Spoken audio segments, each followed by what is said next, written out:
Creo que va a ser un gustazo, no lo creo, estoy segura, entrevistar en estos momentos a Enrique de Mora. Es consultor, es escritor, biólogo, es experto en management y viene también a hablarnos de desarrollo de personas y de algo muy interesante, es la evolución de Darwin.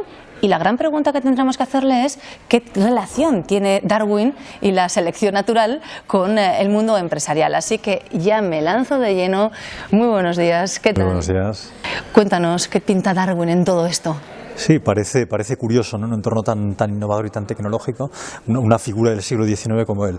Hombre, Darwin fue una persona clave en nuestra vida. O sea, Darwin fue un revolucionario, fue un verdadero innovador y que a través de su teoría de la evolución, de hecho, aunque él lo hizo pensando en la naturaleza, en los animales, en las plantas y demás, nos dio las claves para entender, o por lo menos esa es mi mirada, para entender muchas cosas de la jungla empresarial.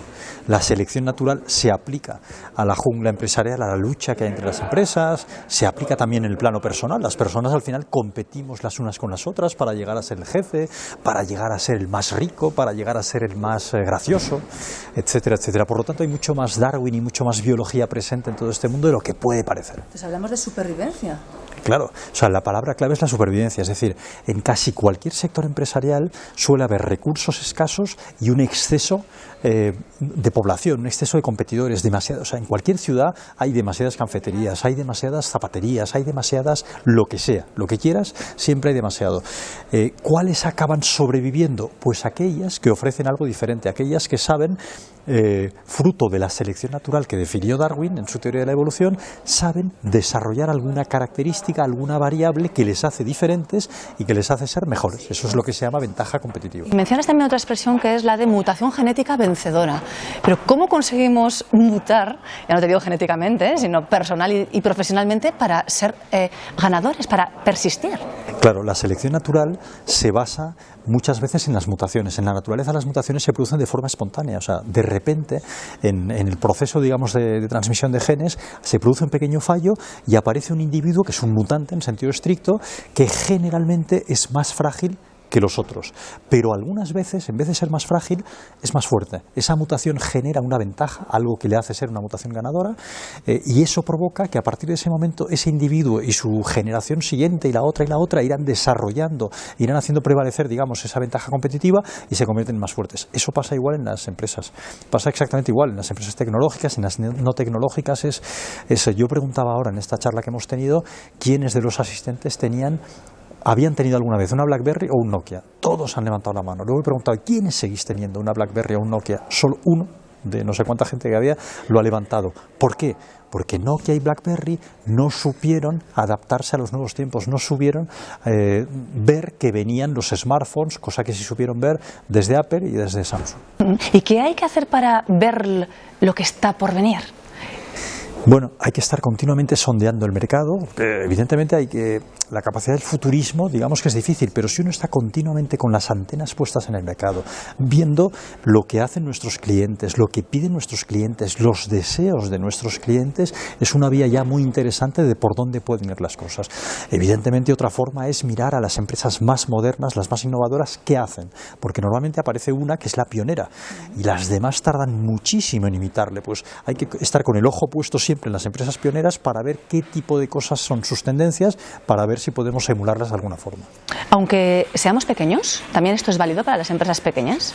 De hecho, yo defiendo que muchas veces las empresas grandes son demasiado grandes, son demasiado elefantes, les cuesta más moverse. En una empresa pequeña la toma de decisiones suele ser más rápida, por lo tanto el tamaño pequeño suele ser una ventaja para poder cambiar con más rapidez. Es mucho más fácil cambiar una empresa que tiene 10 personas que cambiar una empresa que tiene 10.000 personas. Así que sin complejos, entonces. Sin complejos y ser pequeño, pero matón, desde el punto de vista de la innovación, es una clarísima ventaja. Pequeño pero matón y además seductor.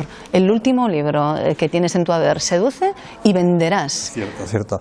Ese libro lo que hace, es un manual, digámoslo así, de marketing y de ventas, donde hacemos un paralelismo, Sara Villegas y yo, hay otra autora que se llama Sara Villegas, hacemos un paralelismo con el enamoramiento humano. Vender es seducir. Al final lo que hacemos cuando queremos conseguir un cliente es seducirlo, es intentar enamorarlo, o por lo menos es lo que deberíamos intentar hacer. Hay muchas empresas que no lo hacen.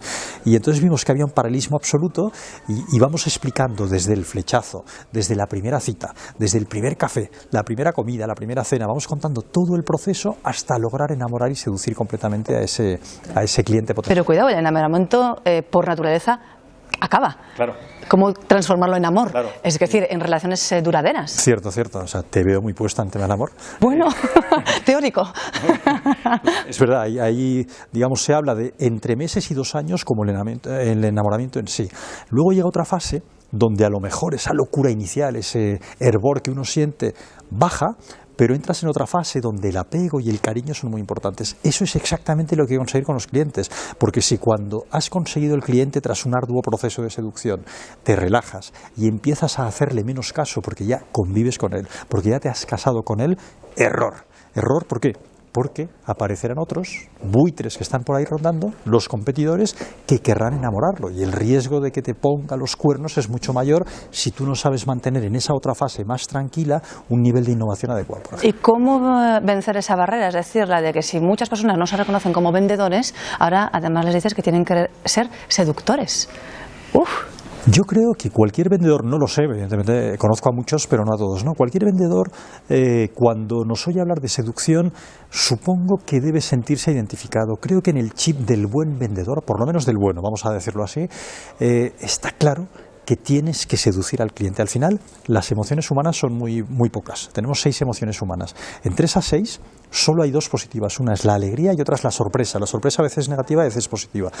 Lo que hay que hacer es tocar las emociones positivas del cliente, lograr que se alegre, lograr que se divierta y lograr sorprenderlo. Sorprenderle con lo que sea, con un producto nuevo, con un método nuevo, con un regalo nuevo por ser un buen cliente o con lo que sea. Hoy hemos abordado también la seducción, dejamos sobre todo las emociones y la selección natural y toda la teoría de Darwin aplicada al mundo de la empresa para la cita que tenemos en Innovation Week el próximo 14 y 15 de junio, allá toda la ponencia de nuestro experto, así que muchísimas gracias por habernos atendido y por habernos dado ese avance que, como decimos, en junio tendremos mucho más. Gracias.